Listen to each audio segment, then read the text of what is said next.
two of the most infamous, inauthentic ones that I see circulating. So the first of them I want to mention is the infamous narration that is reported in a number of traditions. Now again, pause here. The scholars of the past did not have a problem narrating a weak tradition with its chain, because they're telling you that this is a weak chain. They're preaching and teaching to specialists. So Imam Ahmad ibn Hanbal, he has in his book many traditions that he himself considered weak. No problem. Because he did not say, I'm only going to compile the authentic ones. That's Bukhari.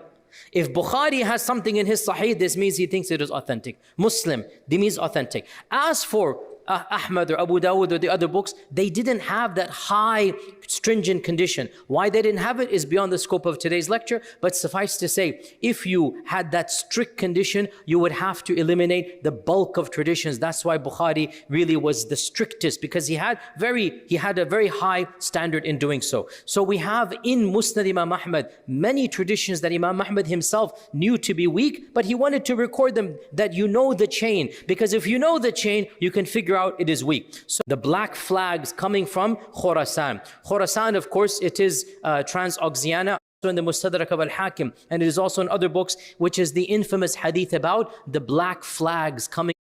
Had that strict condition, you would have to eliminate the bulk of traditions. That's why Bukhari really was the strictest, because he had a very high standard in doing so. So we have in Musnad Imam Ahmad many traditions that Imam Ahmad himself knew to be weak, but he wanted to record them that you know the chain, because if you know the chain, you can figure out it is weak. So Imam Ahmad has it in his book, and it is also in the Mustadrak of Al-Hakim, and it is also in other books, which is the infamous hadith about the black flags coming from Khurasan.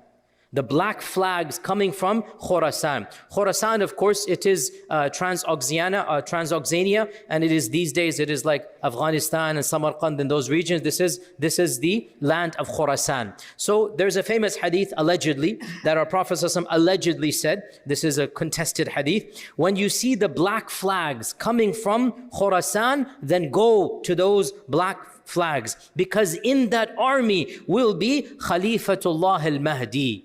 This is one version of the hadith. When you see the black flags coming, then go to that army and support them, because within them will be Khalifatullah al-Mahdi. And in Ibn Majah, a similar version, but a longer version, that allegedly a hadith goes that there shall be a civil war in which 3 armies will fight over a treasure. All of them are the sons of a Khalifa, they're all princes, and then none of them is going to be successful. And then a black flag will come with an army from Khurasan, and they will kill everybody like nobody else has been killed. Then when you see them, then go towards them, even if you have to crawl on ice, and give your allegiance to that army, because in that army is Khalifatullah al-Mahdi. End hadith. Now, this hadith is the famous hadith of the black flags, right? And throughout Islamic history, it has always been invoked that there's going to be an army of black flags, and that army was going to be the righteous army, and it will have the Mahdi within it. By the way, even a few years ago, when Afghanistan happened and, the group came over there, they also have the black flag. And Afghanistan is Khurasan. It is the same land over there. And so this hadith also became popular over there. And now we have it again being resurrected. But in fact, this hadith, according to many scholars, and this is my humble interpretation as well, their opinion as well, this hadith is actually not authentic at all. And it has been considered weak by many scholars, including Imam Ahmad, including in our times Dr. Hatim al-Auni, and the great Syrian scholar Sheikh Salahuddin al-Idlibi, and other scholars have written treatises in which they have made this hadith weak. Now, I don't want to get into technicalities, but understand one thing. When the Abbasids revolted against the Umayyads, the Abbasids, when did they revolt? Which year did they revolt? Who knows the year in Hijrah? Quick quiz. When did the Abbasids revolt against the Umayyads? Quick quiz. Close, very close. So, within the 2nd century, so the middle part of the 2nd century, meaning from 147 to 150-51 in this era. This is 100 years before Bukhari, by the way, right? This is 100 years before Bukhari, 70 years before Imam Ahmad ibn Hanbal. So the Abbasids revolted against the Umayyads, right? Around 149 Hijrah was when it really began. The main person who led the revolts was from Khurasan. And his name is Abu Muslim al-Khurasani. And the banner that he used was black. You see where this is heading? So a lot of scholars have pointed out that these genres of traditions seem to support the Abbasid revolt against the Umayyads. And that's why these versions of the hadith, none of them are found in Bukhari and Muslim. None of them are in the most authentic books. We find them in the tertiary collections, and some of them might have slightly weak, and so later scholars say, oh, this is slightly weak, this is slightly weak, this is slightly weak. Put together, it becomes Hasan.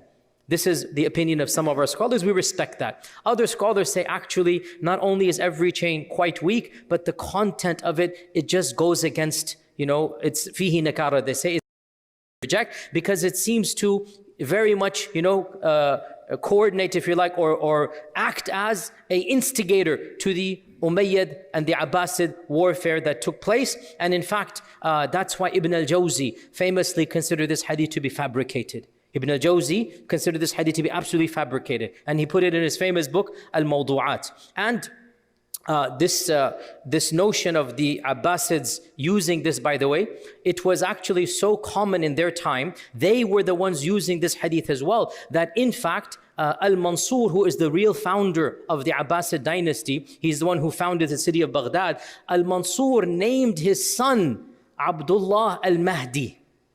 He named his son al-Mahdi Abdullah, and his name is, his name is Muhammad, and his name is Muhammad. His name was Abdullah. Mansur's name is Abdullah. So his son was al-Mahdi Muhammad ibn Abdullah.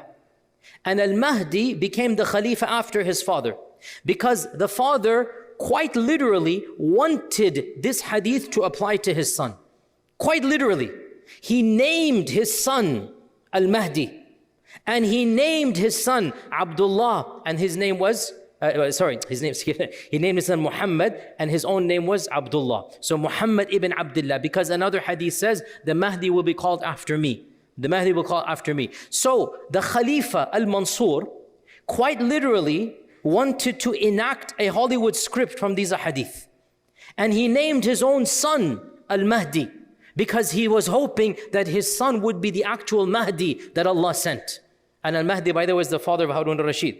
Harun al-Rashid is the father, al-Mahdi is the father of Harun al-Rashid. And if you read al-Mahdi's biography, I don't want to say too much, but clearly he was not the Mahdi. Let's leave it at that, okay? So this is the reality, by the way, of politics and siyasa, right? So in reality, this hadith is very fishy. It doesn't make any sense. And every few generations, an army wants to implement it by using black flags. An army, literally, because the hadith mentions black flags, they want to imitate it and they want to find legitimacy, and so they use black flags, so much so that in our times black flags themselves have become infamous. We don't want to use black flags because of all the chaos caused. But why was it caused? Because the first flag of the Abbasids was a black flag. They would use that against the Umayyads, and ever since then, and because of this hadith, every subsequent generation. So in the analysis of many scholars of hadith, including yours truly, I'm a student of knowledge, but I strongly say this hadith is not authentic. It's not in the most authentic narrations, and every chain is very weak, and the content does not make any sense at all. Another hadith we'll mention, and then shall call it a day.